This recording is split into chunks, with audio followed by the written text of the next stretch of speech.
once the dust settled on the dissenters' rights case, and we bought out the dissenting shareholder, we really were faced then with how do we restore the family nature, with three branches, and one of the branches, the relationships had been, I think, seriously damaged through this. And so our challenge was, how do we now come back together as a family so that we can move forward?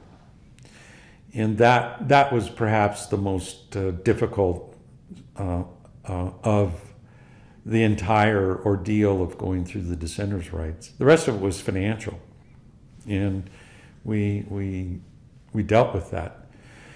But I'm happy to say that the family has come together. We are inclusive.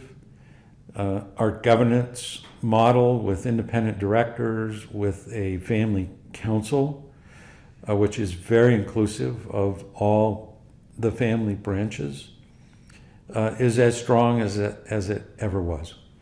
And I'm actually looking forward to the day where we become one family versus a family with three branches. And I think that day will come. My dad's ethic and personality, and I don't think I realized this at the time, but of course I knew my dad was a fairly quiet, kind of non-assuming person. He wasn't the person that wanted to be in the limelight. He wasn't the person that necessarily wanted to be the voice box of the company. He wasn't the person that liked standing in front of the Rotary Club and talking about Wyo-Ben. He was quiet, but he was firm. He had tremendous feeling about the employees. And the part that I didn't fully understand until really after he was gone was his ethic and how much that was appreciated in this community that we're in. Not just Billings, but the community of the bentonite industry and anything else that he was involved with. He was highly regarded for his ethic. He could not do the wrong thing. It would tear him apart if he did the wrong thing.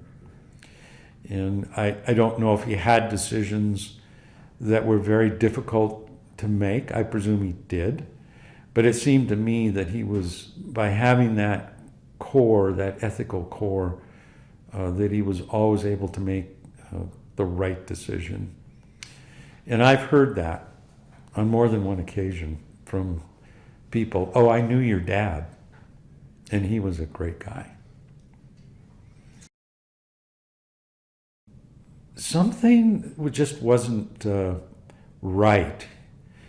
And the ALS started in his mouth and worked its way out. And I think that's a bit unusual. I think, on the contrary, ALS, and most people that have it, starts with their hands and their feet and works its way in.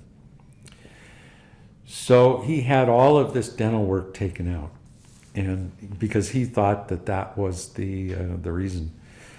Unfortunately, that wasn't the reason, and he eventually was diagnosed with ALS, Lou Gehrig's disease, and he battled that for 9 years, which is a long time for ALS. And but he didn't give up. Even though he couldn't talk, he used his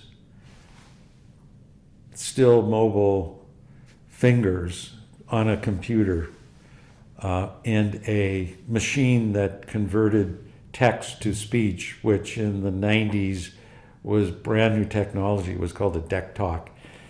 And very machine-like voice. But you'd sit and have a conversation with him, and he would laboriously type out a sentence and push enter, and the machine would speak it. And then you'd reply. And then he would take 2 or 3 minutes and type out a sentence, and it would speak it. And I know it was difficult for him, but this is how we communicated, and this is how he had to do that.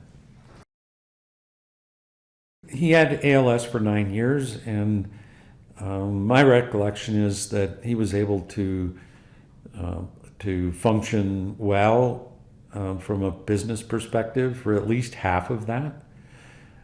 He became less mobile because the ALS affected his limbs first, but it didn't affect his mind. And ALS really didn't affect his mind. And the fact that he had to type everything to communicate, he was still active, very active mentally.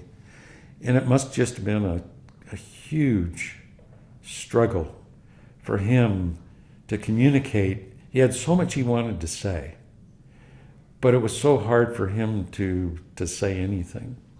And that must have been very difficult for him. But I remember that we would talk about business in the late 80s and early 90s. He passed away in 94. And he was still fully engaged in how the business was doing. He wanted to know. This was his heart and soul. Dad was the one that put the original plant together. He's the one that really ran the company. He's the one that made it all happen. And I'm sure it was very difficult for him not to be more hands-on. But we still engaged mentally, and he was still a part of all of the successes that we were having in the early 90s. So up until the end, he was very mentally active. Because it impacted his limbs, he rather quickly lost the ability to just walk on his own. And he went to having somebody walk with him to stabilize him. And then he went to using a walker, and he could get around with that. And then he was in a wheelchair. And I remember that we had upgraded our office because in the dark days of the 80s, we moved our offices to a very small office to some property to the Wyo-Ben Supply 2,000 square foot office building out on Hesper, and we all crammed into that thing.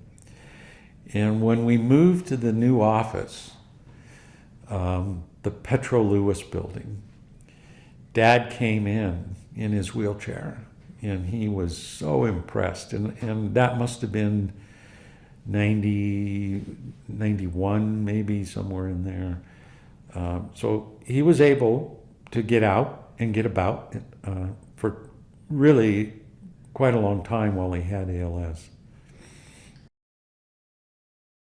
We don't find any archaeology in our excavation because we take great care to preliminarily, when we are doing the drilling and investigating a proposed pit, that any archaeology that may be in the disturbance area is removed. Or there are examples where we don't mine that area. We'll either go around it or we'll leave that area and not mine it at all. So we don't mine over archaeology. Now, what we do is archaeology that may be near a pit. That is all categorized, it's recognized, it's all part of our permitting process. And we have an obligation to protect that. not only to protect the archaeology itself, and that archaeology is typically Native American rock art, not an arrowhead or not a fossil. So we protect it from not being disturbed, but we also protect it so that if and we deal in proximity with the Native American tribes, and there is a zone around our mining where there is a spiritual zone, and we impact that spiritual zone through our mining activity. So we're very aware of that, and it may be that we can only mine certain times of the year. If there are sage grouse habitat in that area nearby, we may only mine certain times of the year so that we don't disrupt the mating of the sage grouse. Those are the things that we do. We have an obligation to do them. They're part of our permitting process, but we're really good stewards of the land, and we respect and take care of any archaeology that may be out there. Well, since we operate under the 1872 mining law on federal lands, we come under the jurisdiction of the Department of Interior, and it's the Bureau of Land Management, BLM, that has the oversight of anything we do on federal land. And we do some things on state land, and that comes under the oversight of the state as well. So any permitting that we do has to flow through BLM, and the archaeology studies, anything that impacts that ground, we have to run that through the BLM. And it's a process, and it's a lengthy process. In some cases, it may take 5 years to get a permit to even set the first scraper on it. In the communities we operate, Lovell, Graybull, Thermopolis, Wyoming, and the small surrounding communities, we provide a significant economic boost to those communities.